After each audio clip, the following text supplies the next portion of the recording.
सब संता। त्र्यंबके गौरी नारायणी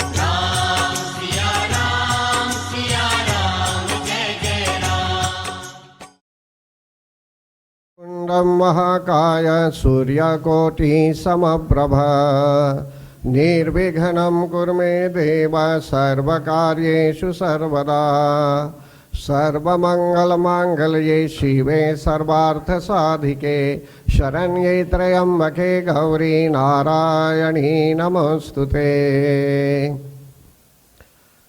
सियावर रामचंद्र पद गई रहो उमावर शंभुनाथ पद गई रहो महावीर बजरंगी पद गई रहो शरणागत हरि। परम आदरणीय भक्तगण, आप सभी लोगों का हार्दिक स्वागत है। आज विशेष रूप से चैत्र महीने के शुक्ल पक्ष की नवमी तिथि है और आज ही के दिन भगवान अवतरित हुए थे श्री राम के रूप में। भक्तगण, भगवान दो चार नहीं है, भगवान एक ही है और यही एक परमात्मा अनेकों रूपों में प्रकट होते हैं। त्रेता युग में वे श्री राम के रूप में प्रकट हुए। भगवान का जन्म नहीं होता है भक्तगण, भगवान अजन्मा है। यद्यपि भक्त लोग कहते रहते हैं, अन्य लोग भी कहते रहते हैं कि भगवान का जन्म हुआ, लेकिन वास्तव में भगवान का जन्म नहीं होता, भगवान प्रकट होते हैं। भगवान हर एक रूप में भी प्रकट हो सकते हैं। वे निर्गुण भी हैं और सगुण भी हैं और वे सर्वत्र भी हैं। निर्गुण का अर्थ यह है कि उनको हम देख नहीं सकते अपनी आंखों से। जैसे अग्नि को हम देख सकते हैं, प्रज्वलित अग्नि को हम देख सकते हैं, लेकिन जो अग्नि प्रज्वलित नहीं है, लेकिन अग्नि लकड़ी के अंदर है और लकड़ी को ऐसे ही आप छू लेंगे, स्पर्श कर लेंगे, तो आपको उस अग्नि का प्रभाव पता चलता है।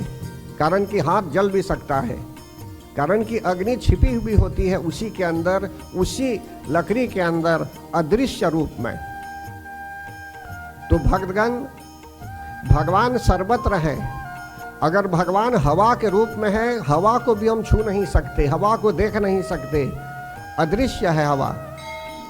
पत्ते उड़ सकते हैं, पत्ते झड़ सकते हैं, हवा से हम कपड़ों को सुखा भी सकते हैं, हवा से धूल भी उड़ सकती है, लेकिन हवा ही को हम नहीं देख सकते हैं अपनी आंखों से।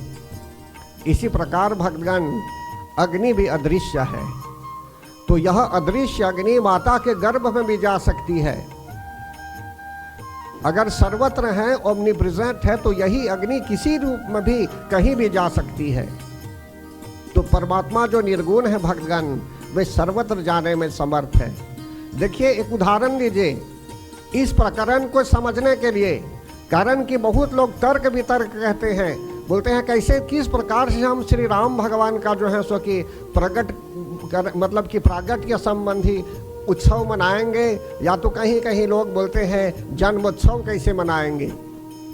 ऐसा लग रहा था कि भगवान का जन्म हुआ, लेकिन दरअसल में भगवान का, वास्तव में भगवान का जन्म नहीं हुआ। भगवान प्रकट हुए थे चतुर्भुज के रूप में, हाथ में शंख गदा आदि लेकर वे प्रकट हुए थे, लेकिन वही परमात्मा फिर बच्चे के रूप में भी प्रकट हो गए। अपना रूप जो है सो कि वे बच्चे के रूप की तरह ला चुके। इसी प्रकार भक्तगण, यहाँ बताने का तात्पर्य है कि परमात्मा सर्वशक्तिमान है और वे सर्वत्र जा सकते हैं, हर एक रूप में भी आ सकते हैं। किसी किसी अवतार में तो वे आधा नर और आधा नारी का भी शरीर लेते हैं, अर्धनारीश्वर के रूप में भी वे जाने जाते हैं, और किसी किसी अवतार में नरसिंह के रूप में वे जाने गए, किसी अवतार में मछली के रूप में, मीन के रूप में भी वे आए, किसी अवतार में कश्यप के रूप में भी, वाराह के रूप में भी वे अवतरित हुए। जैसे सुरसा के मुख में जब हनुमान जी प्रवेश कर रहे थे, तो हनुमान जी का मुख तो विराट भी है, उनका शरीर तो विराट भी हो सकता है और उनका शरीर एकदम छोटा सूक्ष्म भी हो सकता है। तो सुरसा जैसा जैसा बदन बढ़ावा, जैसे जैसे सुरसा अपना बदन बढ़ाती है तो हनुमान जी भी अपने बदन को बढ़ाने लगे।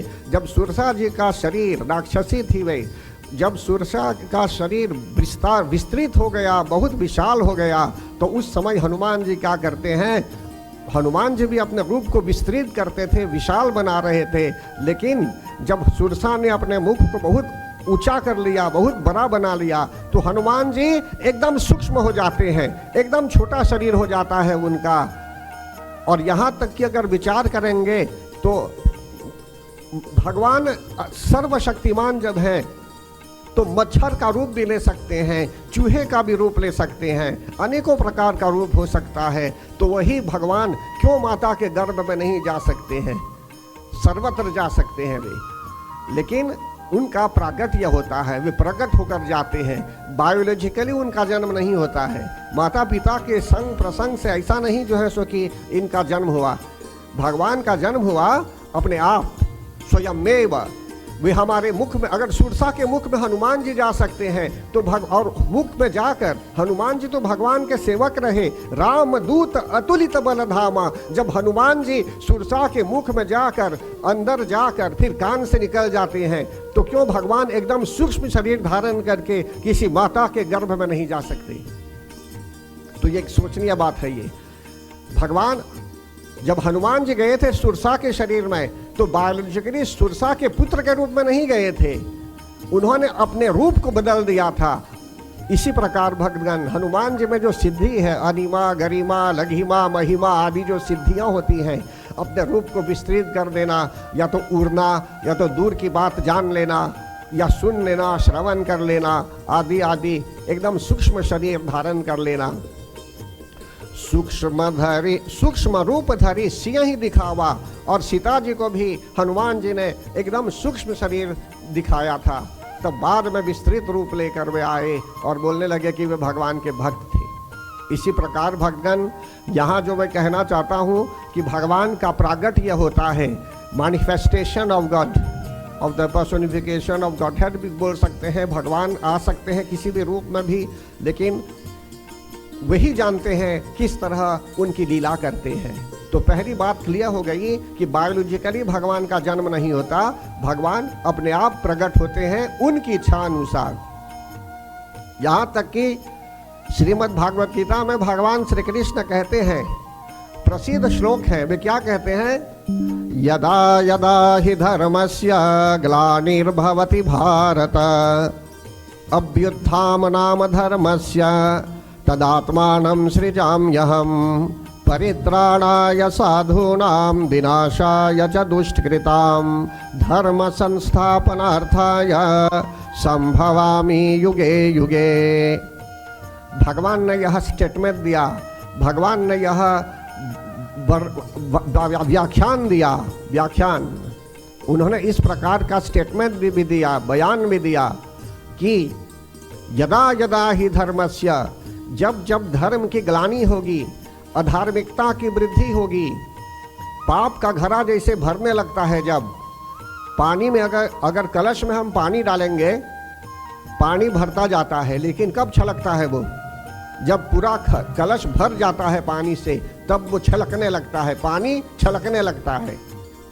इसी प्रकार भक्तगण भगवान जब प्रकट होते हैं तो या तो जो है सो कि वे परोक्ष रूप में या प्रत्यक्ष रूप में, प्रत्यक्ष का अर्थ है कि सचमुच एक रूप लेकर वे आ पहुंचे, और परोक्ष का अर्थ है कि इनडायरेक्टली वो किसी को प्रेरित कर सकते हैं, किसी भक्त को, किसी सरकार को, जो है सो कि किसी संस्था को भी वे प्रेरित कर सकते हैं, एनकरेज कर सकते हैं, धर्म की रक्षा करने के लिए, लोगों के हित करने के लिए भी वे प्रेरित कर सकते हैं।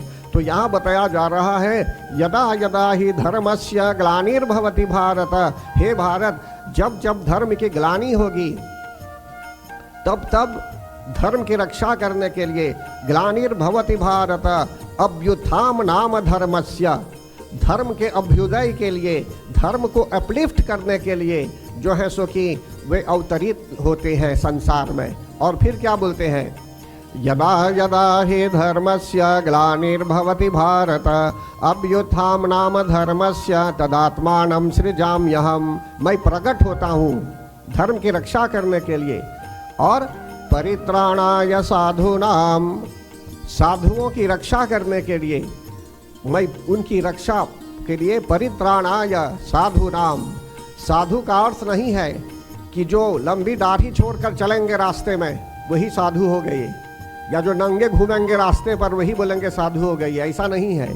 साधु का अर्थ है जिसमें सजनता है, जो भगवान का भक्त है, जो दिव्य पुरुष है संसार में, ऐसे लोग साधु कहलाते हैं। उनमें सजनता भरी हुई है कूट कूट कर वाणी से भी। और जो भगवान का भक्त है, जिसमें भगवान के लिए प्रेम है, जो भक्ति मार्ग है और जिसमें शांति भी है, जो लोगों को शांति भी प्रदान करता है व्यक्ति, जो सच्चाई के मार्ग पर चलता है, जिसका व्यवहार अच्छा है, अच्छा कॉन्डक्ट भी है, जो नॉन वायलेंस को अपनाता है, हिंसा नहीं करता, इस प्रकार का जो व्यक्ति होता है संसार में, सदाचारी जीव, उसको साधु नाम से भी संबोधित किया जा सकता है।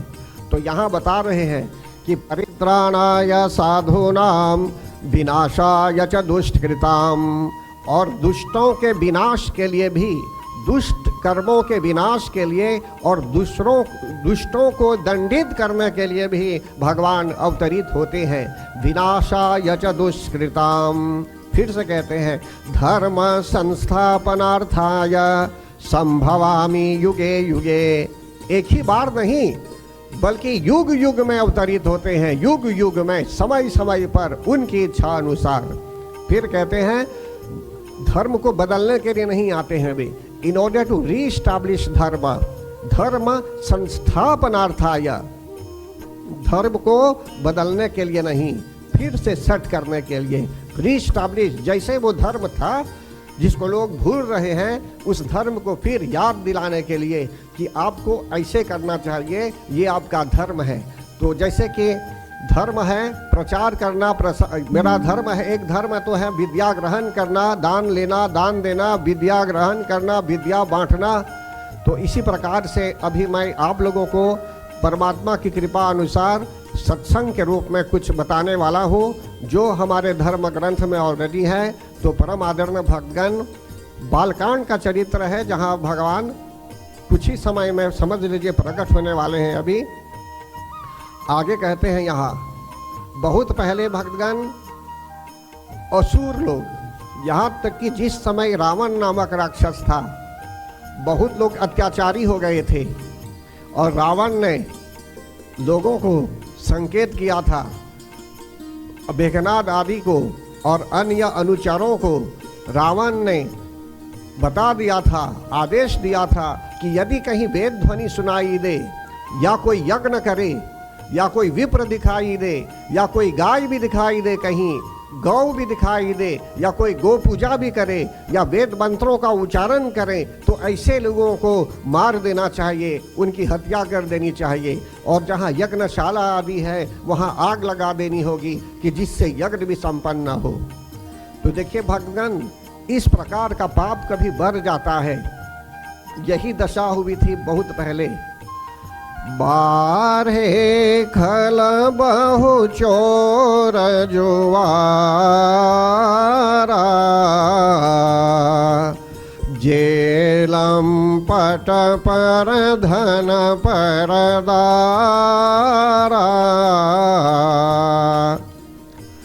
ऐसे भी लोग बढ़ गए थे जो जुआरी थे, शराबी थे, जुआरी थे, चोर थे, लंपट थे, दूसरों के धन को अपने वश में करने वाले, पराई स्त्री को भी अपने वश में करने वाले। ऐसे लोग जब बहुत बढ़ गए थे भक्तगण, भगवान के आने से पहले, भगवान के अवतरित होने से पहले, माता पिता को भी लोग नहीं मानते थे। कहा गया है, माँ नहीं मातु पिता नहीं देवा, साधुन हसन करवा वहीं सेवा। जब लोग माता पिता को नहीं मानते, देवताओं को नहीं मानते, गुरुजनों को नहीं मानते, साधुओं से काम कराते हैं, साधुओं को अपना सेवक बना लेते हैं, तो समझ लीजिए पाप बढ़ता जाता है। तो यही दशा हुई थी रावण के ज़माने में, जब लोग पाप करते थे और यहाँ तक कि जहाँ यज्ञ होता था तो यज्ञ को विध्वंस भी कर देते थे। भ्रष्टाचारा, संसार में अधार्मिकता की वृद्धि हो गई थी। हर तरह से जो है सो कि लोग हरि भक्ति से विमुख हो गए थे। जहाँ मंत्र जाप किया जा रहा था तो ऐसे ऐसे लोगों को मार दिया जाता था रावण के आदेश अनुसार। फिर एक बार गौ ने रूप का जो है सो कि पृथ्वी माता ने गौ का रूप धारण किया। ब्रह्मा जी को साथ लेते हुए, मतलब कि वे जाती हैं अन्य देवताओं के यहाँ, महादेव के यहाँ सब लोग जाते हैं। जो है सो कि ब्रह्मा जी सब देवता लोग मिलकर स्तुति करते हैं, भगवान की स्तुति करते हैं। वे शुरू में तो ऐसी गाथा हुई कि किस प्रकार स्तुति करेंगे। वे ब्रह्मा जी को लेकर वे जाते हैं जब स्तुति करने के लिए, तो वहाँ सुंदर रूप में स्तुति की जाती है। लेकिन स्तुति करने से पहले सभी देवता लोग मिलते हैं और महादेव सब मिलते हैं। वे जाते हैं ब्रह्मा जी के यहाँ, तो ब्रह्मा जी जो है सो कि स्वयं कहते हैं कि उनके बस की बात नहीं है जानने के लिए कि भगवान कहाँ पर है। कारण कि कुछ लोग कहते थे कि भगवान वैकुंठ में है, कुछ लोग बोलते थे कि भगवान क्षीर सागर में है, लेकिन पता नहीं चल रहा था कहाँ भगवान मिलेंगे। तो उस समय भक्तगण, जैसे 4 आश्रमों में श्री राम कथा का वर्णन हुआ। प्रथम आश्रम कैलाश पर्वत पर भगवान शिव पार्वती माता को कथा सुनाते हैं। फिर द्वितीय आश्रम नीलगिरी पर्वत पर काकभुसुंडी जी और गरुड़ जी के बीच इस कथा का संवाद हुआ। फिर प्रयागराज में याज्ञवल्क्य मुनि और भरद्वाज मुनि के बीच कथा का, श्री राम कथा का संवाद हुआ। और संत समाज में भक्तों के बीच भी गोस्वामी तुलसीदास जी महाराज ने कथा का वर्णन किया, वाल्मीकि मुनि ने भी कथा का वर्णन किया। तो सर्वत्र यही बताया गया कि जब सभी देवता लोग मिलकर जाते हैं ब्रह्मा जी के यहाँ, ब्रह्मा जी स्वयं बताते हैं कि सुनने में आया है कि भगवान वैकुंठ में है, कुछ लोग बोलते हैं भगवान क्षीर सागर में है। तो लोग भ्रमित हो गए थे कि कहाँ जाएंगे भगवान की पूजा करने। तब भगवान शिव कहते हैं पार्वती माता को, भक्तगण, कि शिव जी भी वहीं थे किसी रूप में, किसी रूप को लेकर शिव जी वहाँ उपस्थित थे उस समाज में। फिर वे कहते हैं कि भगवान सर्वत्र हैं। भगवान कहाँ हैं? बोलते हैं सर्वत्र हैं। जाके हृदय भगति जसी प्रीति, प्रभुता प्रगट सदा तेहि रीति।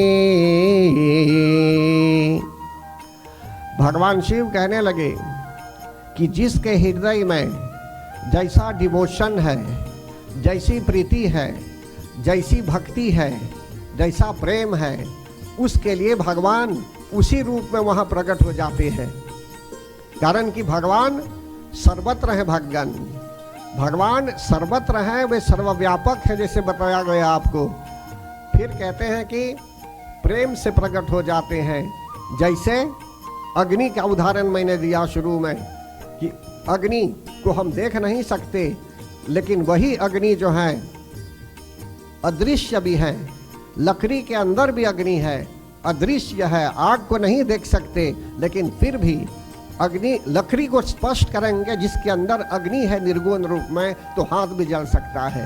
इसी प्रकार यहाँ बताया जा रहा है भगवान कि भगवान जो सर्वत्र हैं तो कैसे प्रकट होंगे। अब उस अग्नि को कहाँ से छुएंगे?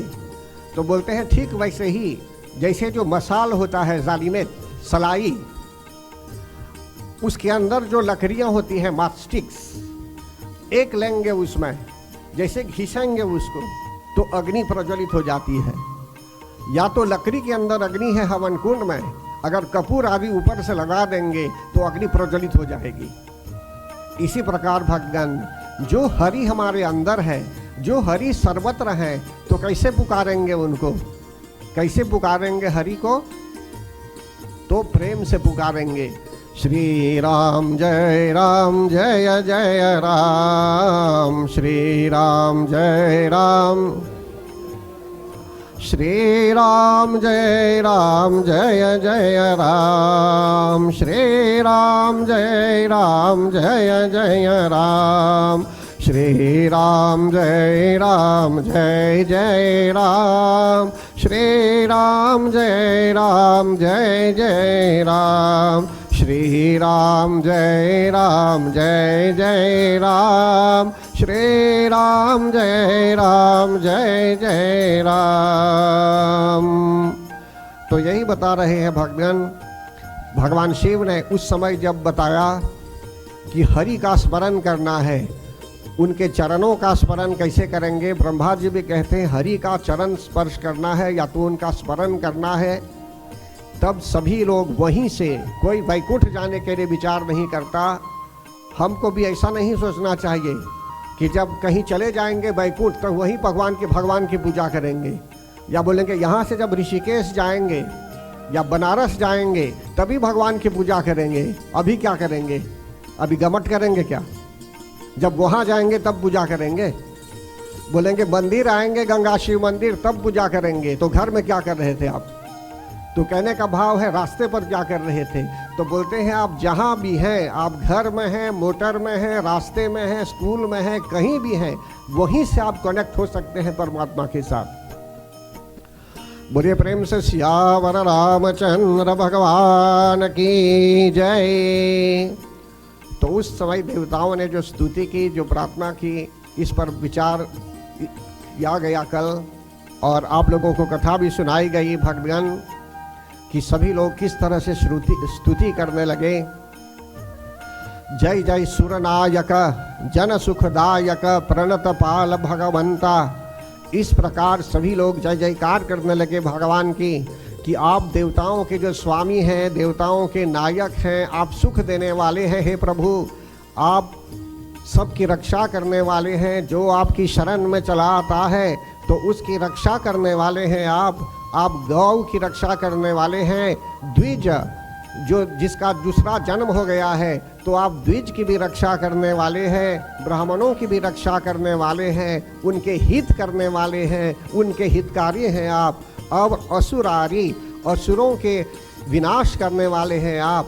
और सिंधु सुता प्रियकंता, आप लक्ष्मी के प्रिय भी हैं, और जो है सो की पालन सुरधरणी अद्भुत करणी, और आप जो है सो की हर तरह से देवताओं का पालन करते हैं, पृथ्वी देवी का पालन करते हैं आप सबकी रक्षा करने वाले हैं। आपका मर्म कोई नहीं जानता। हे प्रभु, हर तरह से जो है सो कि आप अद्भुत हैं, आपका भेद कोई नहीं जानता। इस प्रकार देवता लोग स्तुति करने लगे भगवान, और बोलते हैं भगवान को कि हे प्रभु, आप अनुग्रह कीजिए, आप कृपा कीजिए। हम लोग राक्षसों से विचलित हैं और हम लोग रक्षा पाना चाहते हैं, तो आप हमारी रक्षा कीजिए।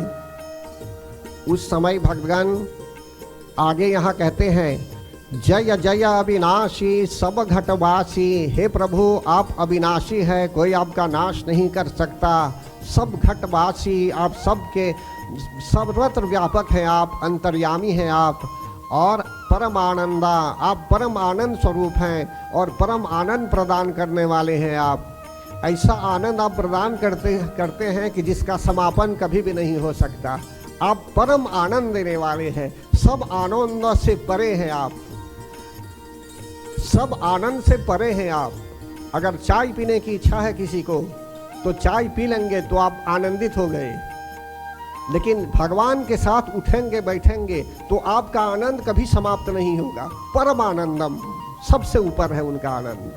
तो जो प्रभु के संग में चला आता है, प्रभु के साथ जो उठता बैठता है, सत्संग में जो व्यक्ति हैं, तो ऐसे व्यक्ति को समझ लीजिए अन्य जगह से आनंद ढूंढने की आवश्यकता नहीं होती है, कारण कि इस व्यक्ति का मन पूरी तरह से प्रभु के चरणों में लग गया है, आत्मसमर्पण भाव है उस व्यक्ति में। इसलिए जो है सो कि उसको कहीं और आनंद नहीं चाहिए, वो बस परमात्मा के कीर्तन श्रवण करने में, मंत्र जाप करने में, कथा श्रवण से लाभ उठाता है, हर तरह से जो है सो कि सत्संग करने में लाभ होता है, और जन साधारण के कल्याण के लिए वो कर्म संपन्न करता रहता है।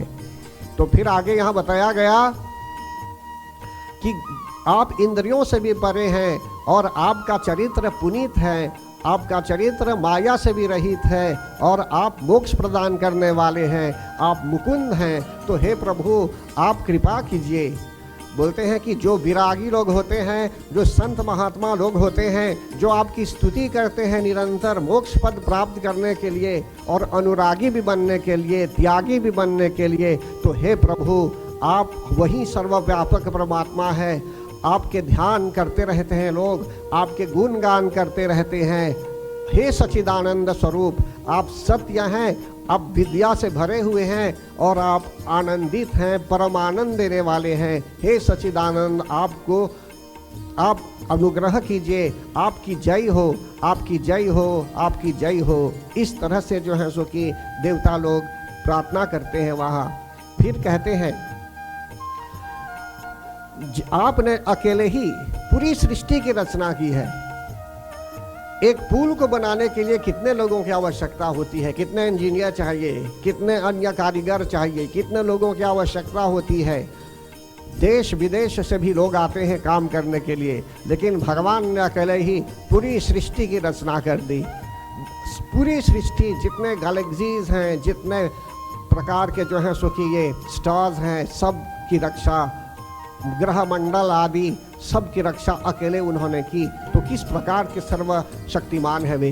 इस प्रकार देवता लोग कहने लगे और बोलते हैं कि आप ही त्रिविध बनाई, आप जो है सो कि त्रिगुणात्म स्वरूप हैं, आपने ही ब्रह्मा विष्णु शिव की रचना की। आप ही जो है सो कि अपने आप को एक्सटेंड करते हैं, आप विस्तृत करते हैं। ब्रह्म के ब्रह्मा के रूप में, आप ही विष्णु के रूप में हैं और आप ही शिव के रूप में हैं, और आप को त्रिमूर्ति कहते हैं। त्रिमूर्ति ब्रह्मा जी ने सृष्टि की रचना की ब्रह्मानी शक्ति को लेकर, और भगवान विष्णु ने विश्वानी शक्ति के साथ सृष्टि की का पालन किया और पालन करते भी रहते हैं भगवान विष्णु के रूप में। और यही परमात्मा जो है सो कि शिव के रूप में, रुद्र के रूप में पूरे संसार का संहार भी कर सकते हैं। इसलिए कहते हैं हम, सृष्टि करती तुम ही हो ब्रह्मानी, पालन करती तुम ही हो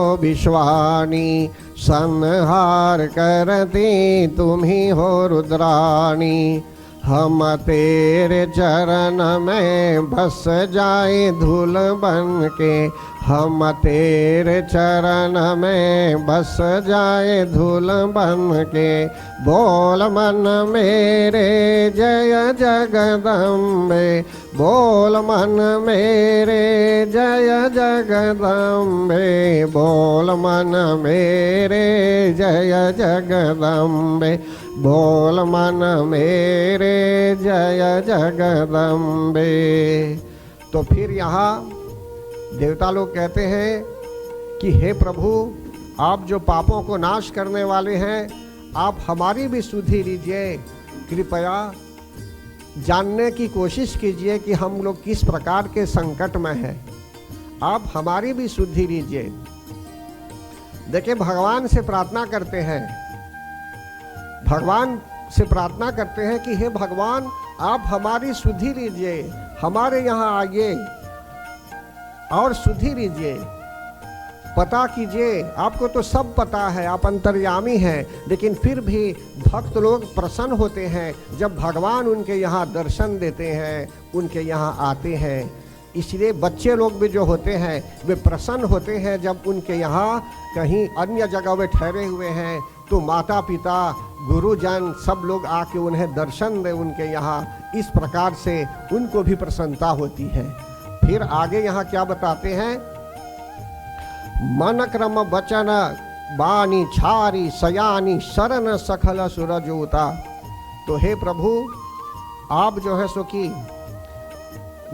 हर तरह की विपत्ति को जो नष्ट करने वाले हैं, और हम लोग मन वचन और कर्म आदि की चतुराई छोड़कर हम लोग आपकी शरण में आए हुए हैं, मतलब कि शरणागत के रूप में।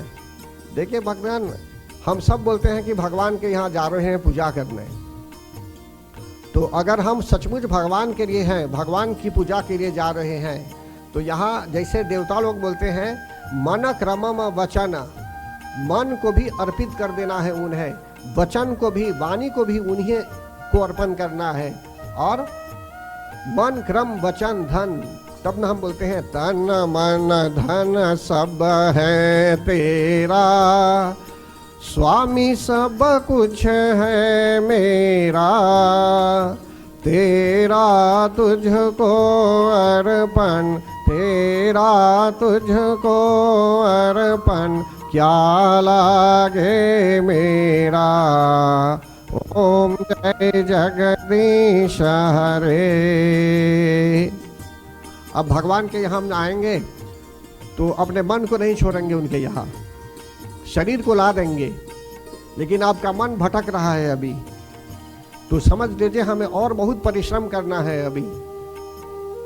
जब मन सचमुच भगवान को अर्पित कर देंगे तो एकदम जो है सो कि हम चिंता मुक्त हो जाएंगे, किसी प्रकार का ट्रबल नहीं होगा। तो इसलिए यहाँ बताया जा रहा है कि देवताओं ने भी, पृथ्वी माता ने भी, देवताओं ने भी जब परम पिता परमेश्वर की प्रार्थना की तो बोलते हैं कि हम आपकी शरण में हैं अभी। जैसे दुर्गा माता की पूजा में हम बोलते हैं शरणागत दीनार्थ परित्राण परायणे सर्वस्यार्ति हरे देवी नारायणी नमोस्तुते। देखिए भगवान, जो चिंता जहां पर भी है, चिंता को अगर आप मन में लेकर घूमेंगे तो चिंता आपके साथ सर्वत्र जाएगी। तो चिंता जहां पर है उसको वहां छोड़ दीजिए। भगवान अगर घर में है तो घर के बारे में विचार कीजिए और भगवान को मन में बसा लीजिए। मंदिर में आए हुए हैं तो घर की बात को उधर छोड़कर, ऑफिस की बात को उधर छोड़कर आपको बस परमात्मा की शरण में चला आना है, एकदम ट्रबल फ्री हो जाना चाहिए, नहीं तो मिक्स इश्यूज कर देंगे। फिर आगे यहाँ बोलते हैं, इसको समझा दिया गया था लेकिन अभी रिवीजन के रूप में फिर से मैं बता रहा हूँ अभी, कि शारदा सरस्वती माता भी, श्रुति वेदों में भी जो है सो कि सरस्वती माता तो वैसे अपने शब्दों में भी आपको जान नहीं सकती, आपके बारे में जितना भी वर्णन करना चाहेगी नहीं कर पाएगी, कारण कि वेद भी कहते हैं न इति, उनका कोई अंत नहीं है परमात्मा का। परमात्मा सर्वत्र है भगवान। तो यहाँ बताते हैं कि हे भगवान, हम पर आप दया कीजिए, हम किस तरह आपकी विनती करें, आप दया कीजिए हम पर। और जो है सो कि आप गुणों के धाम हैं, सुखों के भंडार हैं, आप हर तरह से सुख देने वाले हैं। आप के चरण कमलों में मुनि लोग भी, देवता लोग भी सब जो है सो कि भय से व्याकुल होकर प्रणाम करते हैं। इस तरह से जो है सो कि वहाँ देवताओं ने भगवान की स्तुति की। तो परम आदरणीय भगवान, इसी चीज को जो अभी हमने एक साथ समझाया अभी, जय जय सुर नायक, इसको हम लोग धीरे से गाएंगे। आरंभ करते हैं। जय जय सुर नायक जन सुखदायक प्रणत पाल भगवंता गोद्विज हितकारी जय सुरारी सिंधु सुता प्रियकंता पालन सुरधरणी अद्भुत करणी मरमन जानई कोई जो सहज कृपाला दीन दयाला करहु अनुग्रह सोई। जय जय विनाशी सब घटवासी व्यापक परमानंदा। अभिगत गोतीतम चरित पुनीतम माया रहित मुकुंदा। जेहि रागे विरागे अति अनुरागी विगत मोह मुनि वृंदा। निशिबासर ध्यामहि गुण गण गावहि जयति सच्चिदानंदा। जेहि सृष्टि उपायि त्रिविध बनाई संग सहायन दूजा। करहु अघारी चिंता हमारी जानिय भगति न पूजा। जो भव भय भंजन मुनि मनरंजन गंजन विपति बरोथा। मन क्रम बचन वाणी छारि सयानी शरण सकल सुर जोथा। शारद श्रुति शेषा ऋषय शेषा जा कहूँ को नहीं जा।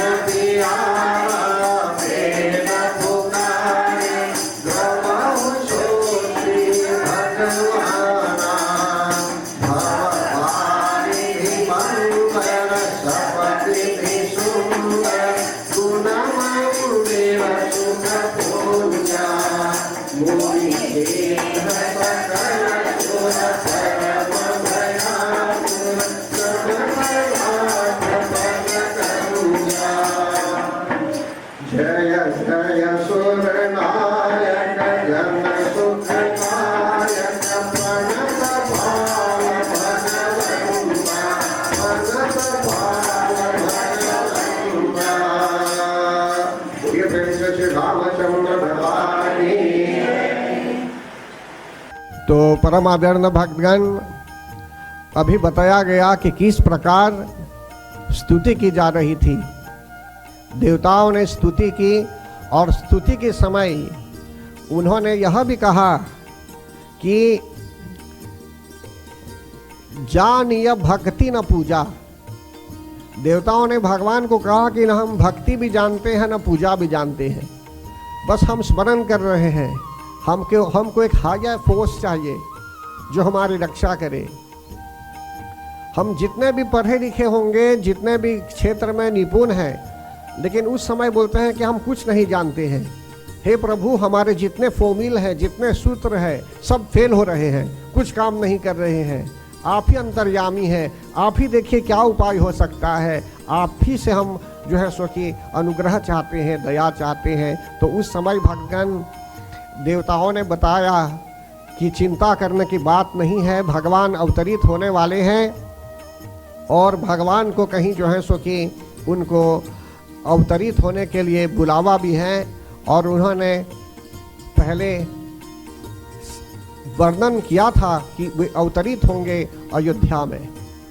तो आगे हम बढ़ेंगे यहाँ, जहाँ पर जो है सो कि कौशल्या आदि नारी प्रिय से आरंभ करते हैं। एक बार ऐसी घटना घटी भक्तगण कि राजा दशरथ के यहाँ, राजा दशरथ जी दुख में आए, कष्ट होने लगा उन्हें। क्यों? कारण कि उनके यहाँ संतान नहीं थी। तो इस विषय को लेकर हम आगे बढ़ेंगे। बोलिए सियावर रामचंद्र पद गई रहो, उमावर शंभुनाथ पद गई रहो, महावीर बजरंगी पद गई रहो, शरणागत हरि। कौशल्या नारी प्रिया सब आचरण पुनीत, पति अनुकूल प्रेम दृढ़ हरिपद कमल विनीत भगवंता, हरिपद कमल विनीत। सियावर रामचंद्र पद गई रहो, उमावर शंभुनाथ पद गई रहो, महावीर बजरंगी पद गई रहो, शरणागत हरि। श्री राम जय जय राम, श्री राम जय जय राम, श्री राम जय जय राम, श्री राम जय जय राम, श्री राम जय जय राम, श्री राम जय जय राम, श्री राम जय जय राम, श्री राम जय जय राम, श्री राम जय जय राम, श्री राम जय श्री राम जय जय राम, श्री राम जय जय राम, श्री राम जय जय राम, श्री राम जय देखिए भक्तगण, जब देवताओं ने स्तुति की, जय जय सुरनायक आदि से जब उन्होंने स्तुति की, तो उस समय आकाशवाणी हुई। भगवान स्वयं कहते हैं कि आप लोग घबराइए नहीं, किसी प्रकार से भयभीत भी नहीं होना चाहिए।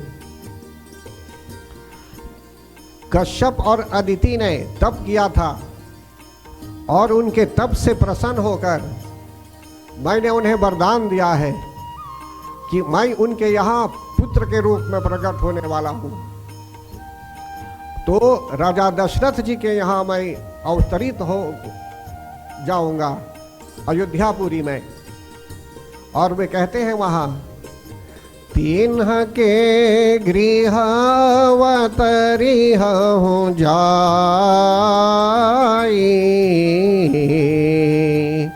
रघुकुल तिलक सो चारियो भाई,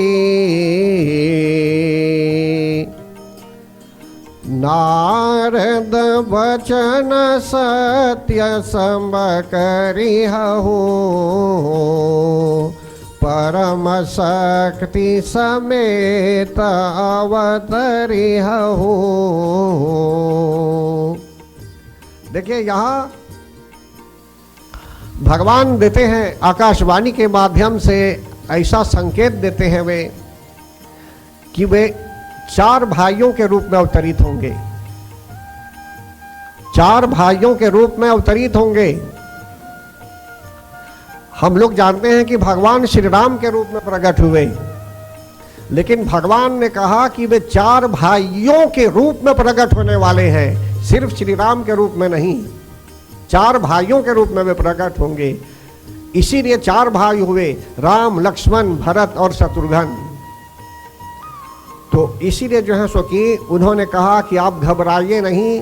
पृथ्वी देवी को भी संतुष्टि हुई कि उनके प्रभु अब अवतार लेने वाले हैं। तब सभी देवता लोग जो है सो कि प्रसन्न हो गए। और गंधर्व लोग क्या करते हैं, अन्य देव लोग क्या करते हैं, भक्तगण सभी लोग चले जाते हैं अयोध्यापुरी के आसपास।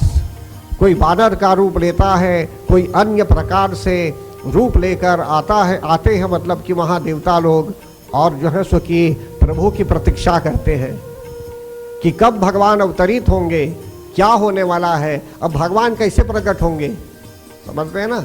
तो इसलिए जो है सो कि यहाँ बता रहे हैं भगवान के आने से पहले, जैसे फॉरेन से कोई आ रहा है आपके यहाँ, जब कोई अमेरिका से कोई प्रधान आता है यहाँ इस देश में, राष्ट्रपति या कोई और आ रहा है, तो सिक्योरिटी के लिए अनेकों प्रकार से लोग आते हैं यहाँ तक कि भारतवर्ष से भी यदि कोई यहाँ आ रहा है, कोई राष्ट्रपति आदि, या प्रधानमंत्री जी अगर आ रहे होंगे तो अनेक प्रकार से सेना लोग आते हैं पहले से ही सब निरीक्षण करने के लिए कि मंत्री जी कहाँ जाने वाले हैं, उनकी चर्या का क्या होगी, उनकी दिनचर्या क्या होगी, किस तरह से कहाँ उनको भेजना होगा, सुरक्षा दल सब लोग चले आते हैं। इसी प्रकार भक्तगण भगवान के आने से पहले अन्य जो देव लोग थे भी वे आ पहुँचे यहाँ। कोई वानर के रूप में आया तो कोई अनेकों प्रकार से रूप लेकर जो है सो कि वन में, पर्वतों में भी, जंगलों में भी सुंदर सेना बनाकर जो है सो कि देवता लोग छा गए वहाँ। फिर एक बार क्या होता है, कौशल्यादि नारी प्रिया, कौशल्यादि नारी प्रिया, सब आचरण पुनीत, पति अनुकूल प्रेम दृढ़, हरिपद कमल विनीत भगवंता, हरिपद कमल विनीत। तो एक बार क्या हुआ, राजा दशरथ जी के उनकी जो रानियां थी, कौशल्या आदि प्रिय रानियां जो उनकी थी, कैकेयी, मंथरा आदि, सब विनीत होकर पति अनुकूल चलने वाली थी सब, और सबको भगवान के चरणों से प्रेम था। पत्नियां भी ऐसी थी जो भगवान की भक्तिन थी, भगवान के चरणों से प्रेम था इन्हें, लेकिन दुर्भाग्यवश उनके यहाँ संतान नहीं थी। एक बार क्या होता है, राजा को ग्लानि हुई, उनको दुख हुआ। एक बार भूपति मन माही, भये ग्लानि मोरे सुत नाहि, गुरु गृह गया हूँ तुरत महिपाला, चरण लागी करी विनय विशाला।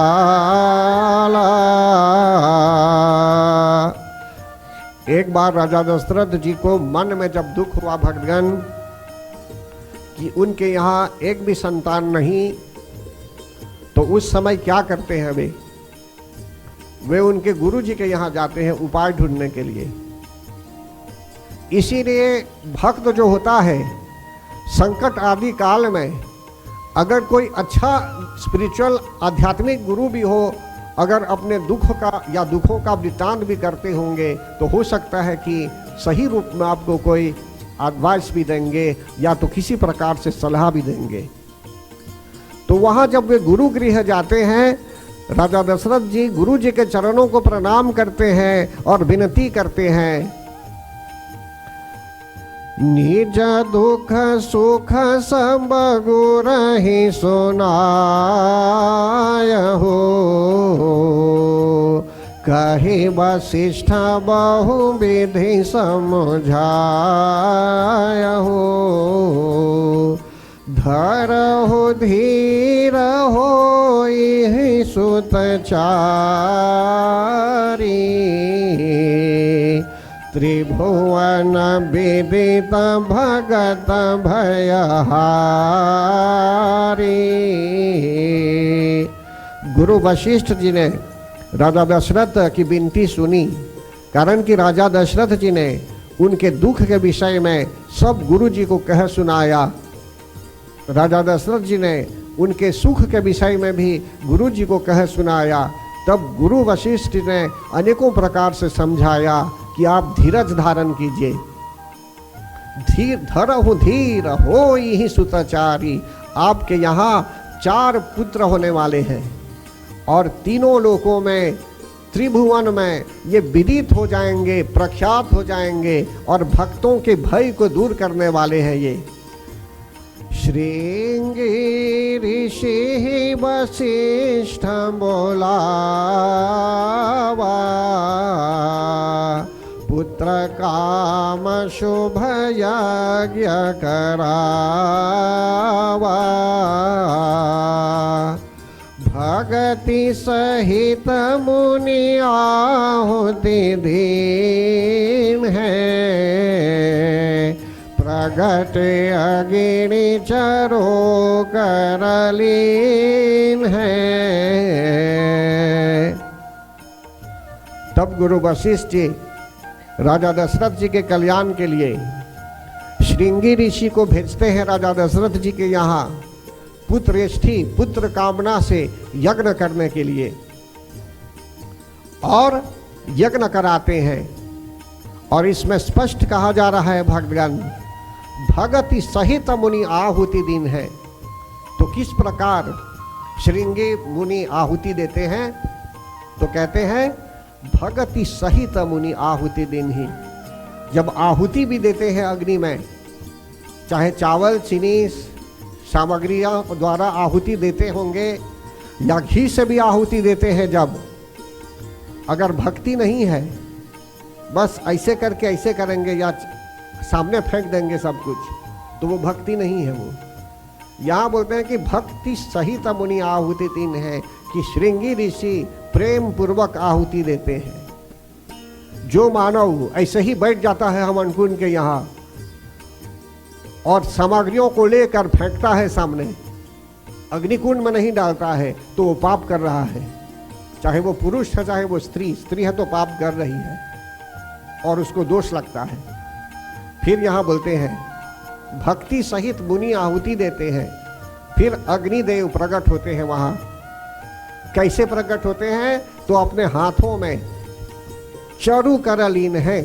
कर बोलते हैं हाथ को, तो उनके हाथों में खीर आदि लेते हुए, एक पात्र में खीर आदि लेते हुए वे प्रकट होते हैं वहाँ। जो वशिष्ठ कछो हृदय विचारा, सकल काज भासिद्ध तुम्हारा। यह विबाटी देहु नृप जाई,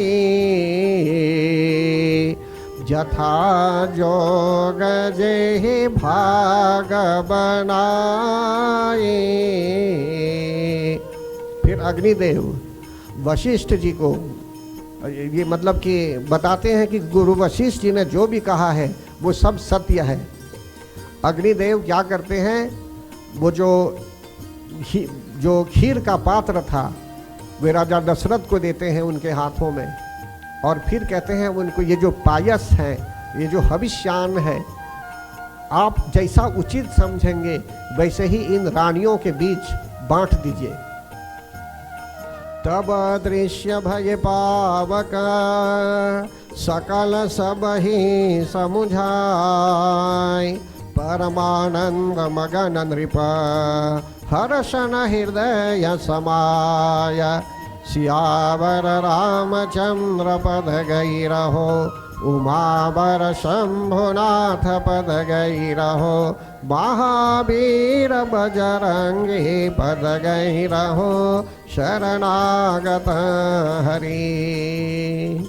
ऐसा समझाकर भगवान अग्निदेव वहाँ से अदृश्य हो गए, वहाँ से चले गए। और परमानंद मगन नृप हर्षण हृदय समाय।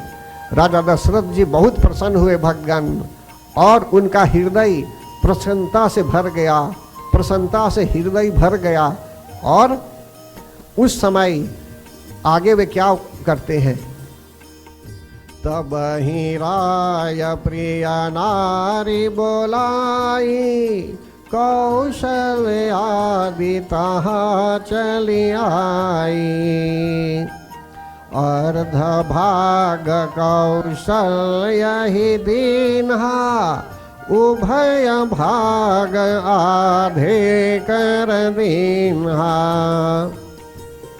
राजा उनकी प्यारी पत्नियों को बुलाते हैं। कौशल्या आदि रानियां जब वहाँ चली आती हैं भक्तगण, तो राजा दशरथ जी उस पायस का, उस खीर, बर्तन में जो खीर था जिसको पायस कहते हैं, उसका आधा भाग कौशल्या रानी को दे दिया। फिर जो आधा भाग बचा उसके भी 2 भाग किए। फिर कहते हैं कैकेयी कहा नृपसोदयो रहयो शोभय भाग पुनि भयो। कौशल्या कैकेयी हाथ धरी दीन सुमित्र ही मन प्रसन्न करी। पहले तो कौशल्या को जो आधा भाग दिया गया, फिर जो शेष बचे थे उसके भी 2 भाग किए गए। उसका 1 भाग लेकर राजा क्या करते हैं, 1 भाग जो है सो कि जो बचा हुआ कैकेयी को उन्होंने दे दिया। अब शेष जो बचा हुआ था उसके भी 2 भाग हुए और राजा ने उसका कौशल्या और कैकेयी के हाथ से स्पर्श कराकर, मतलब कि उनकी अनुमति पाकर, उनकी आज्ञा पाकर, प्रसन्न होकर सुमित्रा को दे देते हैं। समझते हैं ना? उन 3 रानियों में प्रेम भाव था। प्रभु राम के यहाँ एक ही पत्नी थी, सीता माता, लेकिन राजा दशरथ जी के यहाँ तीनों पत्नियों के कॉन्सेंट पर, उनकी अनुमति पर ही राजा दशरथ जी के यहाँ 3 रानियों हुई। अगर एक रानी बोलती कि उनके यहाँ और एक रानी नहीं चाहिए, तो राजा का अधिकार नहीं था दूसरी रानी लाने के लिए। ये शास्त्र कहता है ऐसा। तो तीनों रानियों में सम्मति थी एक प्रयोजन के लिए कि उनके यहाँ संतान हो। फिर आगे कहते हैं यहाँ, एहि विधि गर्भ सहित सब नारी भये हृदय हर्षित सुख भारी। जा दिन ते हरि गर्भ ही आए सकल लोक सुख संपत्ति छाए। देखिए भगवान, देखिए भगवान, यहाँ भगवान क्या करते हैं, भगवान तो प्रकट होते हैं मैंने कहा, लेकिन यहां बोलते हैं यही विधि गर्भ सहित सब नारी। भगवान जो अंतर्यामी हैं, जो सर्वत्र जा सकते हैं, मैंने कहा क्यों भगवान किसी माता के गर्भ में नहीं जा सकते? सुरसा के मुख में तो हनुमान जी चले गए थे, तो क्यों भगवान जो हवा के रूप में भी आ सकते हैं, धूल के रूप में भी आ सकते हैं, वायु के भी रूप में आ सकते हैं, तो वही परमात्मा क्यों किसी माता के गर्भ में नहीं जा सकते? तो कहते हैं कि इसी विधि इन लोगों को पायस दिया गया और इस आशीर्वाद के माध्यम से तीनों माताएं, तीनों रानियों गर्भवती हुई और ये भी प्रसन्न हो गई। फिर कहते हैं भगवान, तीनों लोकों में सुख छा गया और संपत्ति भी छा गई। मंदिर मह सब राज ही रानी शोभाशील तेज की खानी। सुख जो तक छुक काल चली गयऊ जेहि प्रभु प्रगट सो अवसर भयहु। देखिए भगवान, कुछ समय तक, मतलब कि कुछ समय के व्यतीत होने पर अब सही रूप होने वाला है जब भगवान प्रकट होंगे। हर प्रकार से रानियों सुशोभित थी। भगवान कहते हैं कि जोग लगन ग्रह भारती थी सकल भये अनुकूल। चररु चचर हर्ष जुत राम जन्म सुख मूल। सियावर रामचंद्र पद गई रहो उमावर शंभुनाथ पद गई रहो। महावीर बजरंगी पद गई रहो शरणागत हरि। श्री राम जय जय राम। श्री राम जय जय राम। श्री राम जय जय राम। जय राम, जय जय राम, श्री राम जय राम, जय जय राम, श्री राम जय राम, जय जय राम, श्री राम जय राम, जय जय राम, श्री राम जय राम, जय जय राम, श्री राम जय राम, जय जय राम। भज नारायण हरि नारायण, भज नारायण हरि नारायण, हरि नारायण भज नारायण, हरि नारायण भज नारायण, भज नारायण हरि नारायण, भज नारायण, भज नारायण हरि नारायण, भज नारायण हरि नारायण, भज नारायण हरि नारायण, भज नारायण हरि नारायण, हरि नारायण भज नारायण, हरि नारायण भज नारायण, भज नारायण हरि नारायण, भज नारायण हरि नारायण। बोलिए प्रेम से सियावर रामचंद्र भगवान की। जब सही योग हुआ जन्म का, बोलते हैं राम जन्म, ऐसा लगा जैसे कि भगवान का जन्म हो रहा है, लेकिन भगवान प्रकट होते हैं। तो यही बोलते हैं यहाँ, जब भगवान माता के गर्भ में भी जा सकते हैं, वे कहीं भी गर्भ में जाके निकल भी सकते हैं अपने आप। सुरसा के मुख में हनुमान जी चले गए, अपने आप कानों से भी निकल गए ना।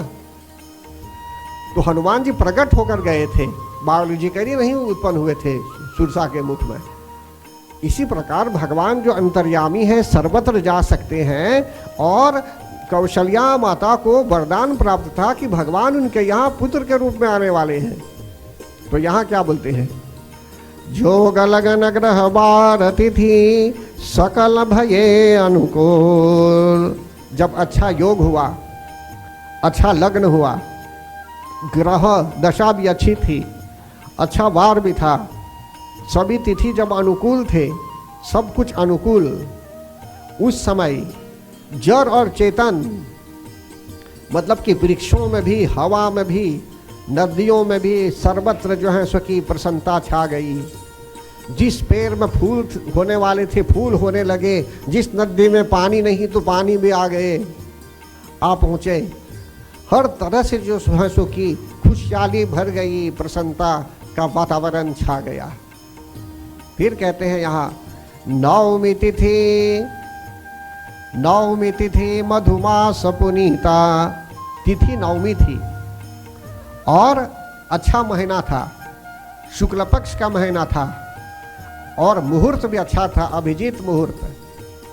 उस समय वैसे क्या होता है, मध्य दिवस अति शीत न घामा, न बहुत घाम और न बहुत ठंड, न बहुत सर्दी भी थी उस समय, बहुत गर्मी भी नहीं थी। अच्छा समय था, पवित्र समय था भक्तगण, साइक्लोनिक वेदर कंडीशंस भी नहीं थे, अच्छा समय, शांति की प्राप्ति हो रही थी, शांति की अनुभूति हो रही थी सभी को। शीतल हवा बह रही थी, मंद सुगंधित पवन बह रहा था, देवता लोग प्रसन्न थे भक्तगण। संतों के मन में भी बड़ा चाव था, मतलब कि उनके मन में उत्साह था, कारण कि उन लोगों ने भगवान से प्रार्थना की थी, देवताओं ने भी प्रार्थना की थी कि हे प्रभु आप हमारी रक्षा कीजिए। और भगवान ने बताया पहले आकाशवाणी के माध्यम से कि घबराने की बात नहीं है, घबराने की बात नहीं है, वे अवतरित होने वाले हैं।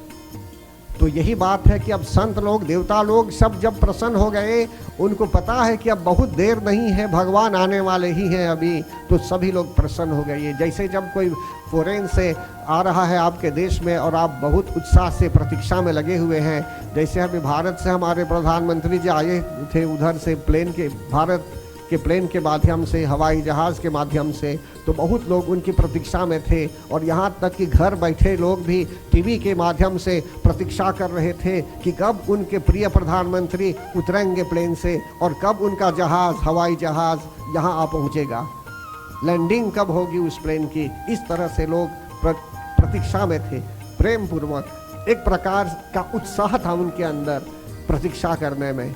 तो इसी प्रकार भक्तगण यहाँ बोलते हैं कि संत लोग, देवता लोग, सभी लोग प्रतीक्षा में लगे हुए थे, परमात्मा के अवतरण होने की प्रतीक्षा में लगे हुए थे। अच्छी हवा बह रही थी, देवता लोग प्रसन्न थे। फिर आगे कहते हैं कि पर्वतों के समूह मणियों से जगमगा रहे थे। जिस पर्वत में जो मणियाँ भी होती हैं तो सब जगमगाने, मणियों से पर्वत जगमगाने लगे, फूलों से भी जगमगाने लगे, हर तरह से जो है सो कि अमृत की धारा बहने लगी। फिर आगे कहते हैं, सो अवसर बिरंचि जब जाना, चले सकल सुर साज विमाना, गगन विमल संकुल सुर जो था, गावहि गुण गंधर्व बरु था। भगवान के प्रकट होने का अवसर जानकर सभी देवता लोग अपना विमान सजा कर वहाँ आ पहुँचे और गंधर्व लोग गुणगान करने लगे, वेद मंत्रों का गान भी करने लगे कि जिससे वातावरण भी पॉजिटिव हो। आज के परिवेश में जहाँ पर आपको वेद मंत्रों को सुनना चाहिए, तो कहीं कहीं मनुष्य क्या करता है, वेद मंत्रों को न सुनकर अन्य प्रकार से अपने आप को प्रसन्न करता है गीतों के माध्यम से। लेकिन हर एक चीज़ का एक समय होता है। तो यहाँ बता रहे हैं कि यहाँ भगवान अवतरित जब होने वाले थे तो वेद ध्वनि अभी होने लगी, जैसे हरि ओम यज्ञेन यज्ञम यजन्त देवास्तानि धर्माणि प्रथमान्यासन्, तेहनाकं महिमानः सचन्त यत्र पूर्वे साध्याः संविदेवाः। ओम जतो यतः समीहसे ततो नो अभयं कुरुषन्नः कुरु प्रजाभ्यो भयं नः पशुभ्यः। अनेकों प्रकार से वेद ध्वनियाँ भी होने लगी महाभक्तगण, और देवता लोग प्रसन्न हो गए, गुणों का गान करने लगे। वर्ष ही सुमन सुअंजलि साजी, और फूलों की वर्षा भी होने लगी वहाँ पर। जैसे जल की वर्षा होती है ना, वर्षा जब होती है तो यहाँ बोलते हैं कि फूलों की वर्षा होने लगी। गह गही गगन दुंदुभि बाजी, और नगारे भी देवता लोग, गंधर्व लोग जो हैं सो कि नगारे बजाने लगे, प्रसन्नता के कारण स्तुति करने लगे और अपनी अपनी सेवा हर प्रकार से करने लगे सब देवता लोग। सुर समूह विनती करी, पहुँचे निज निज धाम, जग निवास प्रभु प्रगटे, अखिल लोक विश्राम भगवंता, अखिल लोक विश्राम। तो परम आदरणीय भगवान देवताओं ने विनती की, फूलों की वर्षा भी की, और प्रभु प्रकट होने ही जो वाले थे, पहले ही से वर्षा होने लगी। लेकिन जब भगवान के प्रकट होने का समय हुआ तब कुछ देवता लोग भी फूलों की वर्षा के बाद अपने अपने लोग वापस जाने की तैयारी करने लगे। अब जब भगवान के प्रकट होने का समय हुआ तो उस समय भगवान जब प्रकट हो ही जाते हैं भगवान, तो उस समय क्या होता है, तो यहाँ क्षण में भगवान शिव पार्वती माता को बताते हैं और गोस्वामी तुलसीदास जी महाराज संतों को बीच में क्या बोलते हैं। तो आइए हम एक साथ बोलते हैं यहाँ, भये प्रगट कृपाला दीन दयाला कौशल्या हितकारी हर्षित महतारी मुनि मनहारी अद्भुत रूप विचारी लोचन अभिरामा तनु घन श्यामा निज आयुध भुजचारी भूषण बनमाला नयन विशाला शोभा सिंधु खरारी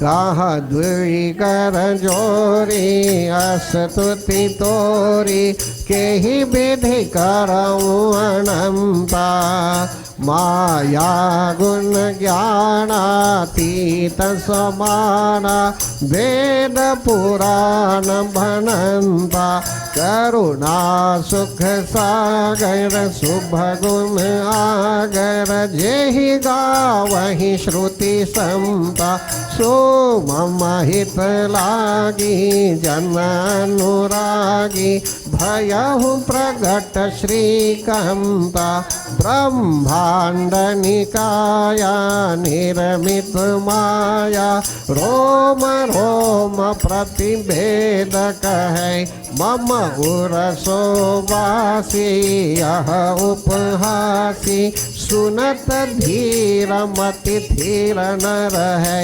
उपजा जब ज्ञाना प्रभु मुस्काना चरितम बहुतम विधि कीन चाहे कही कथा सुहाई मातम बुझाई जेहि प्रकार सुत प्रेम लहै माता पुनि बोली सोमति डोली तजहु तात यह रूपा की जय शिशु लीला अति प्रियशीला यह सुख परम अनूपा सुमि वचन सुजाना रोदन ठाना होई बालक सुर भूपा प्रीत जय गावहि हरि पद पावहि तेन परहि भवकूपा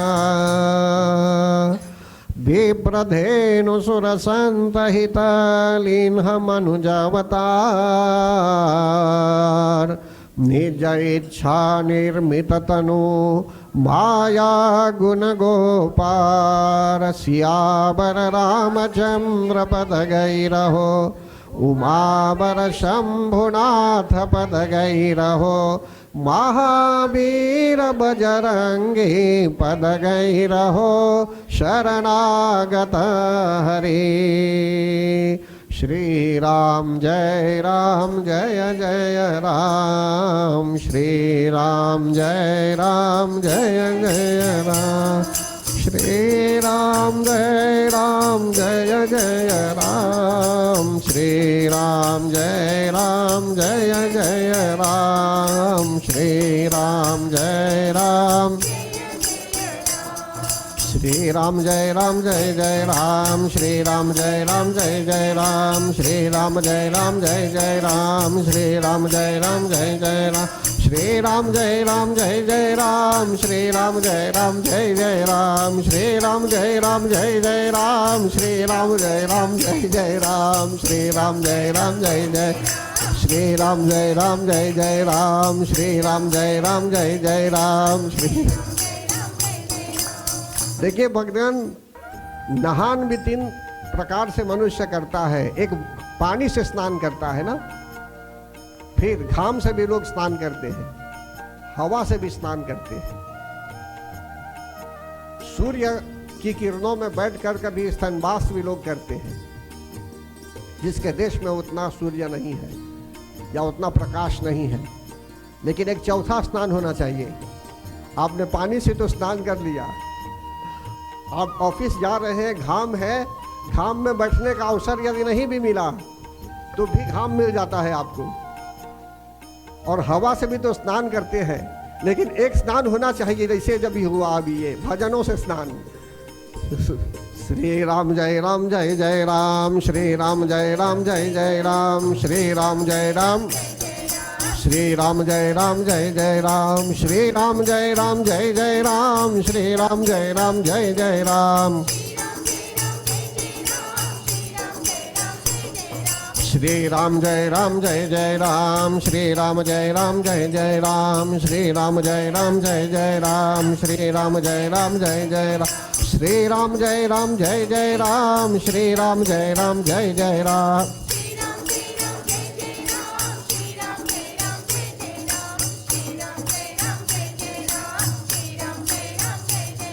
श्री राम जय राम जय जय राम, श्री राम जय राम जय जय राम, श्री राम जय राम जय जय राम, श्री राम जय राम जय जय राम, श्री राम जय राम जय जय राम। तो यहाँ जो कहा गया भक्तगण, भये प्रगट कृपाला दीन दयाला कौशल्या हितकारी। दीन दयाल, जो दीनों पर दया करने वाले हैं, जो दीन दुखी लोग हैं उन पर दया करने वाले भगवान हैं। फिर कहते हैं कौशल्या के हितकारी जो हैं, माता कौशल्या को हित प्रदान करने वाले, उनके हितकारी भगवान प्रकट होते हैं।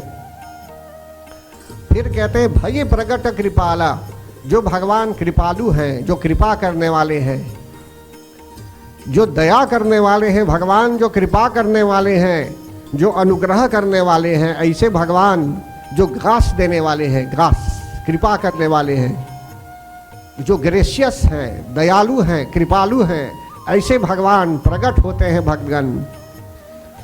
फिर क्या कहा गया है, हर्षित महतारी मुनि मनहारी। भगवान के प्रकट होने पर माता जी प्रसन्न हुई, कौशल्या माता प्रसन्न होती है भक्तगण। अद्भुत रूप, भगवान के अद्भुत रूप को विचार करके मुनि लोग भी प्रसन्न हुए, माता भी हर्षित हो जाती है, और नेत्रों में लोचन अभिरामा, उनकी नूतनु घन श्यामा। अद्भुत रूप को विचार कर जो है सुखी माता जी तो हर्षित हुई। और कैसा शरीर था उनका, तो नेत्रों को आनंद देने वाला शरीर था, एकदम सुंदर शरीर, श्याम रंग का शरीर था। भगवान कैसे प्रकट हुए, निज आयुध भुजचारी। चार हाथ, उनके चार हाथ थे, और चार हाथों में आयुध धारण किए हुए, शस्त्र आदि धारण किए हुए थे। दिव्य आभूषणों के साथ वे प्रकट हुए, वस्त्रों के साथ प्रकट हुए। आपने कभी देखा है कि बच्चे का जन्म होता है तो वस्त्र होता है उसमें? बच्चों का जन्म होता है, लेकिन भगवान का जन्म नहीं होता। भगवान प्रकट होते हैं, वे वस्त्रों के साथ प्रकट हुए, नंगे नहीं प्रकट हुए, वस्त्रों के साथ प्रकट हुए। और उनके चारों हाथों में जो है सो कि जो चाहिए उनको वे सब लाए हुए थे, अस्त्र शस्त्र भी लाए हुए थे, दिव्य आभूषण और वनमाला भी पहने हुए थे। वनमाला बोलते हैं ना, वैजयंती माला, वनमाला, सब है ना, पुष्पों की माला सब धारण किए हुए थे। बड़े बड़े नेत्र थे उनके, और खर नामक राक्षस को मारने वाले भगवान प्रकट हुए। जो राक्षस आदि थे, खर दूषण आदि, इनको मारने वाले थे ये, तो ऐसे प्रभु प्रकट हो गए ये भक्तगण।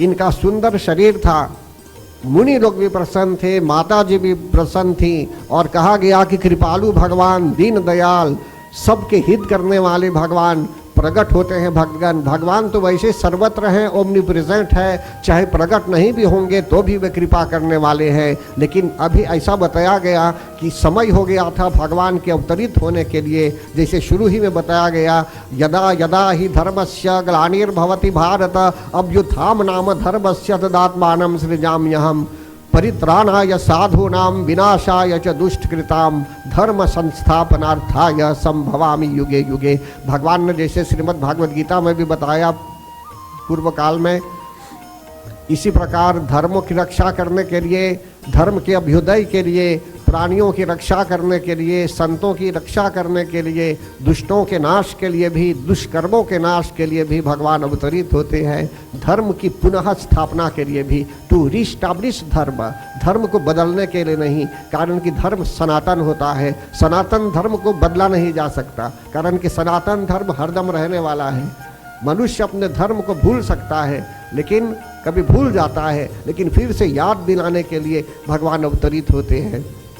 तो यहाँ भगवान का एक मिशन था, भगवान का एक उद्देश्य था अवतरित होने के लिए। गौ की रक्षा करने के लिए भी, कारण कि बताया गया गौ की हत्या भी कर दी जा रही थी, ब्राह्मणों के उनकी भी हत्या की जाती थी, हवन कुंड को भी जला विध्वंस कर देते थे राक्षस लोग पहले। हर तरह से लोग दुखी थे, देवता लोग भी भटक रहे थे। तो इसलिए जो है सो कि यहाँ बताया जा रहा है कि संत मुनि लोग भी भगवान के इस अद्भुत रूप को देखकर प्रसन्न हो गए कि अब उनके दुखों का अंत होने वाला है। भगवान प्रकट हुए। आगे कहते हैं, कह दुई कर जोरी अस्तुति तोरी केहि विधि करवानंता। अब यहाँ क्या हुआ, कौशल्या माता उस प्रकार के पुत्र को देखकर प्रसन्न हो जाती है। भगवान प्रकट हुए ऐसे, हाथ जोड़कर स्तुति करती है, प्रार्थना करती है। माता जी कहती हैं कि हे अनंत, मैं किस तरह आपकी स्तुति करूं। वेद पुराणों में कहा गया है आप तो अनंत हैं, आप गुण ज्ञान माया सबसे ऊपर हैं, और आप जो हैं सो कि दया के समुद्र हैं, सुख के समुद्र हैं। आप गुणों के धाम हैं। सब लोग आपको बोलते हैं आप गुणों के धाम हैं, सब जितने अच्छे गुण हैं सबके धाम हैं आप, आपका गान करते रहते हैं। वही भक्तों पर कृपा करने वाले भगवान लक्ष्मीपति आज यहाँ प्रकट हुए। मैं कैसे आपकी स्तुति करूं। इस तरह जो है सो कि कौशल्या माता चिंतित होने लगी और कहने लगी, उस समय उनको ऐसा आभास हुआ कि भगवान प्रकट हुए हैं वहां। भगवान को अभी पुत्र में नहीं माने हैं, अभी कहते हैं कि ये तो भगवान प्रकट हुए हैं उनके यहाँ, अस्त्र शस्त्रों के साथ, दिव्य वस्त्रों के साथ, आभूषणों के साथ सब भगवान प्रकट हुए वहां। अब कैसी उनकी स्तुति होगी, कैसे उनकी स्तुति की जाएगी। तब आगे बोलते हैं, ब्रह्मांड निकाया निर्मित माया रोम रोम प्रतिभेद कहे मम उरसो वासी यह उपहासी सुनत मधीर मति धीर न रहे।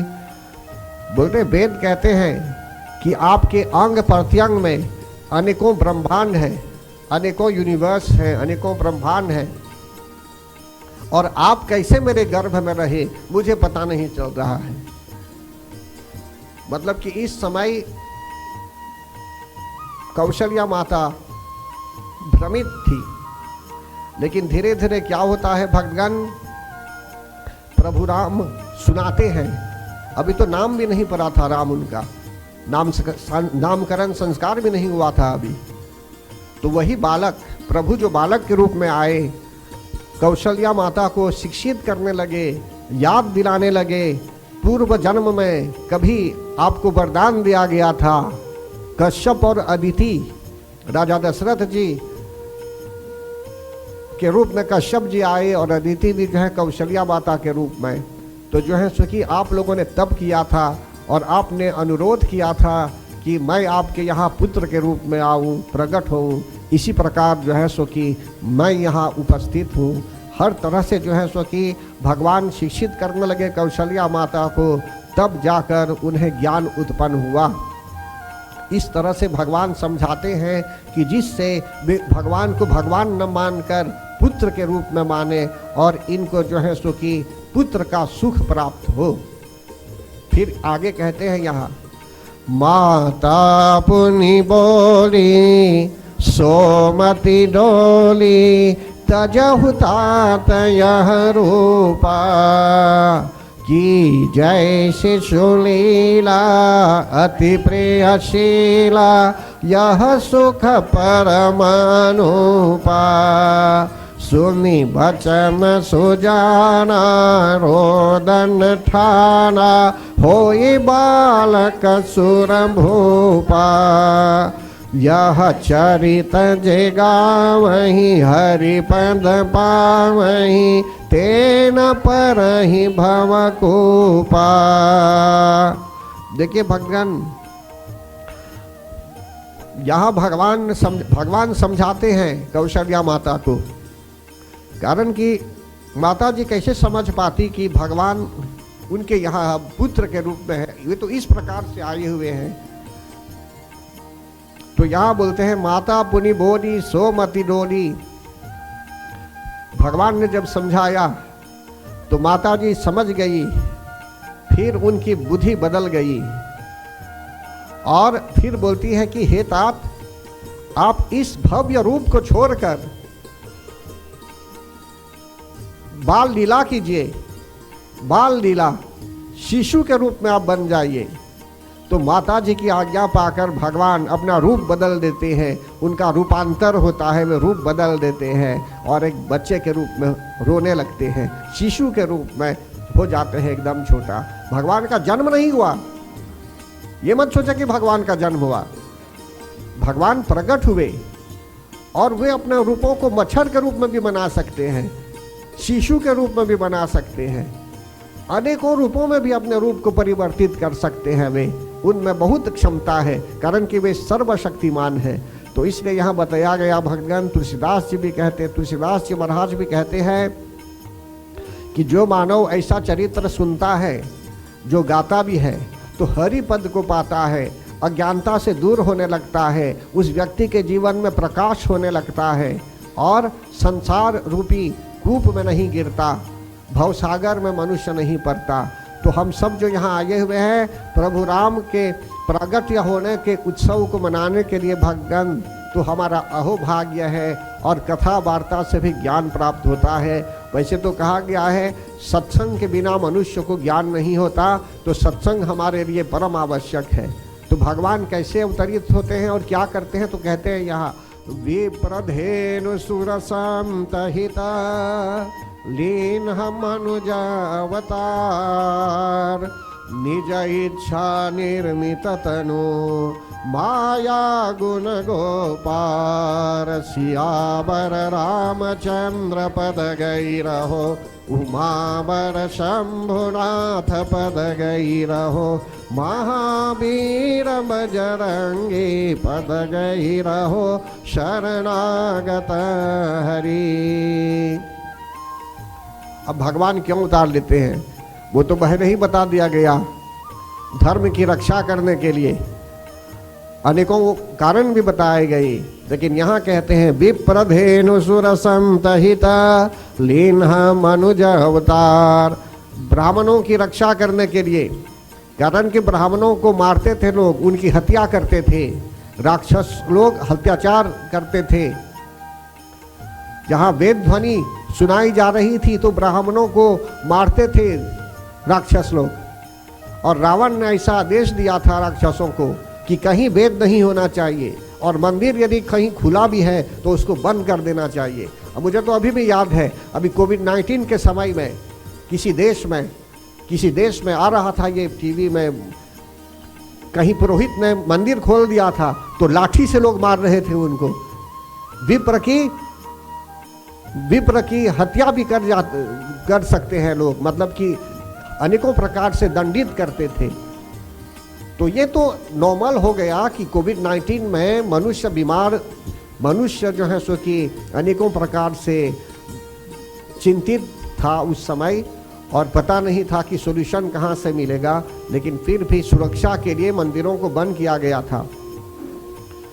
लोगों को आने जाने के लिए भी मना था, कहीं भी लोग नहीं जा सकते थे। एक उदाहरण मैं दे रहा हूँ अभी, ये तो घटना घटी। इसी प्रकार बहुत पहले त्रेता युग में प्रभु राम के आने से पहले किस तरह से मंदिरों को बंद किया जा रहा था। यज्ञ अगर हो रहा था कहीं तो देवताओं के लिए यज्ञ मना था। राक्षस लोग आकर वहां विध्वंस कर देते थे यज्ञ को कि नहीं होना चाहिए, समझ रहे ना। तो ये रिफ्लेक्टिव होता है, आगे चल के भी रिफ्लेक्टिव हो सकता है ये किसी न किसी प्रकार से। तो यहाँ बताया जा रहा है विप्रों की रक्षा करने के लिए, गौ की रक्षा करने के लिए भी भगवान अवतरित हुए। कारण कि गौ गाय को भी मारते थे लोग, हत्या कर देते थे गौ की, तो यहाँ भगवान उनकी भी रक्षा के लिए आए। सूर्य बोलते हैं देवताओं को, तो देवताओं की रक्षा के लिए भी वे आए और संतों की रक्षा करने के लिए भी आए, उनके हित के लिए आए। भगवान कैसे आए? तो मनुज अवतार, लिन्ह मनुज अवतार, मनुष्य के रूप में वे अवतरित होते हैं। फिर कहते हैं यहाँ भगवान इंद्रियों से परे हैं वे, गोपार। गोपार मतलब कि इंद्रियों से परे हैं वे, उनको हम परसीव नहीं कर सकते हैं इससे अपनी आंखों से। वे परे हैं, वे ऊपर हैं, वे अनुभव कर सकते हैं, सिर्फ फील कर सकते हैं। और आगे बोलते हैं यहाँ उनका शरीर दिव्य होता है, मानव का शरीर नहीं होता है। उनकी बॉडी डिवाइन होती है, उनका शरीर दिव्य होता है और उनकी इच्छा से वे अवतरित होते हैं। उनकी इच्छा अनुसार जैसे वे आना चाहेंगे वे आ सकते हैं। इसीलिए कहा गया है किसी कर्म बंधन से परवश होकर त्रिगुणात्मक भांति के पदार्थों द्वारा नहीं, बायोलॉजिकली जैसे बोलते हैं वैसे नहीं आते हैं वे, उनकी इच्छा से वे अवतरित हो सकते हैं। बोलिए प्रेम से सियावर रामचंद्र भगवान की। तो परम आदरणीय भगवान, अभी बताया गया कि भगवान सर्वत्र हैं और भगवान आज से पहले भी थे, आगे भी रहेंगे। लेकिन अभी चैत्र मास के शुक्ल पक्ष की नवमी तिथि होने के कारण ठीक 12 बजे दिवस काल में भगवान के किसी स्वरूप को यहाँ पर जो है सो कि जैसे रखा गया है उस स्वरूप की पूजा करते हैं और झूलना में भी झुलाते हैं। तो कुछ ही समय में लोग आएंगे, ललना भी लोग गाएंगे और झूलना भी झुलाएंगे। भगवान एक प्रकार से इसमें भी प्रवेश कर सकते हैं यहाँ, और यही दशा है कि मनुष्य को आत्म सुख की अनुभूति होती है। तो बहुत बढ़ा चढ़ा कर कहना नहीं है, अभी अनेकों प्रकार से ज्ञानप्रद बातें बताई गई सभी को। और जैसे कहा गया कि बिनु सत्संग विवेक न होई, घर में बैठे रहेंगे तो कहाँ सत्संग मिलेगा? मिल सकता है, नहीं बोलूँगा नहीं मिलेगा, लेकिन यहाँ का सत्संग नहीं मिलेगा। इस सत्संग से वंचित हो जाएंगे। अभी जो भी हो रहा है ये लाइव आप देख रहे हैं, अभी सुन रहे हैं, और कल तक जो है सो कि दुनिया भर में जहाँ आप चाहेंगे वहाँ इसको देख पाएंगे यूट्यूब चैनल के माध्यम से। कारण कि सब कथा अभी रिकॉर्डेड है। आप फिर से यदि सुनना चाहेंगे, अनुभव करना चाहेंगे, लाभ उठाना चाहेंगे, आध्यात्मिक लाभ, ज्ञानवर्धन करना चाहेंगे, तो भी पुनः इसको श्रवण करेंगे तो ज्ञान भी प्राप्त कर पाएंगे पुनः।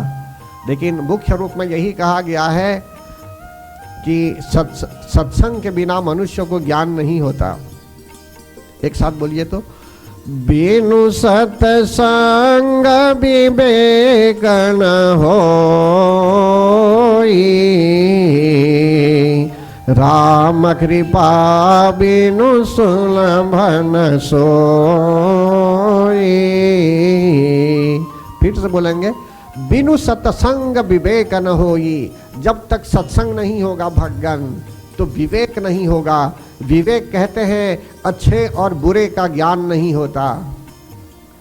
तो अच्छे और बुरे का ज्ञान सत्संग के माध्यम से होता है। और वो भी सत्संग कैसे मिलता है?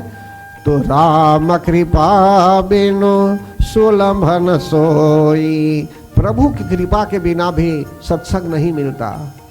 सत्संग भगवान की कृपा के बिना नहीं मिलता। तो भगवान की कृपा कहाँ से प्राप्त करेंगे? जब खूब परमात्मा की सेवा करते रहेंगे, या तो हमारे पूर्वजों ने भी यदि भगवान की कृपा, भगवान की आराधना की, उनकी पूजा की, तो आशीर्वाद के रूप में थोड़ा प्रभाव, आशीर्वाद थोड़ा चला आता है पुत्रों पर भी, बच्चों पर भी, और इनको भी अनायास बिना परिश्रम का सत्संग मिल जाता है। तो परम आदरणीय भगवान, राम कृपा बिनु सुलभ न सोई, परमात्मा ने अनेकों प्रकार से हमें ज्ञान दिया, और इस सत्संग के माध्यम से और 9 दिनों तक यहाँ कथा सुनाई गई। यह भी कहा गया कि संत कैसे मिलेंगे आपको, तो बोलते हैं पुण्य पुंज बिनु मिला ही न संता। जब तक पुण्य नहीं किया हमने जीवन में, सत्कर्मों को नहीं किया, या तो हमारे साथ जो लोग रहते होंगे इन्होंने पुण्य किया होगा तो हमको भी थोड़ा उसका प्रभाव मिलता है, या तो जो है सो कि पूर्वजों ने भी सत्संग किया होगा तो थोड़ा मिल जाता है, हम उनके पुत्रों या बच्चों को भी मिल जाता है।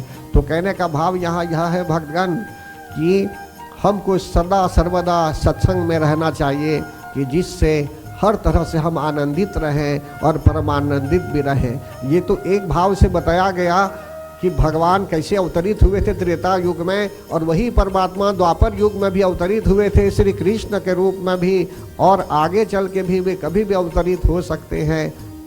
और हमारे जीवन में अगर हम परमात्मा को लाना चाहेंगे भगवान, हमारे मन में यदि भगवान को लाना चाहते हैं, हमारे जीवन में यदि भगवान का अवतार हम चाहते हैं, तो हमको उनकी शरण में आना है, उनकी बताए हुए दिव्य मार्ग पर चलना है, कि जिससे हम पापी न बने, सत्कर्मी बने जीवन में।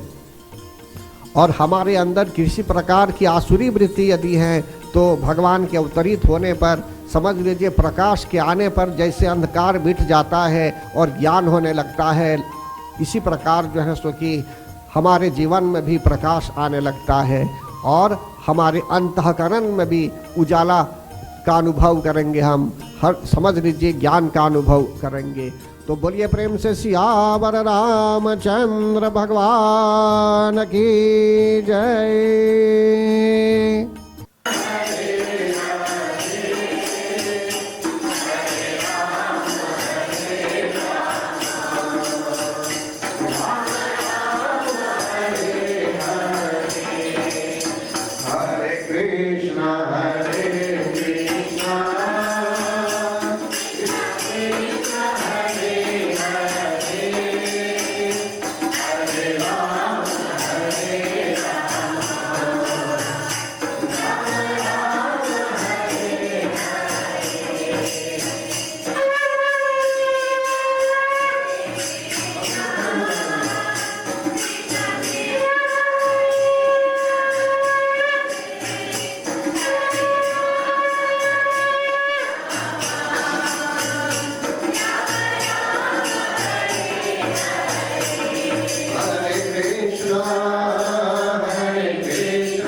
में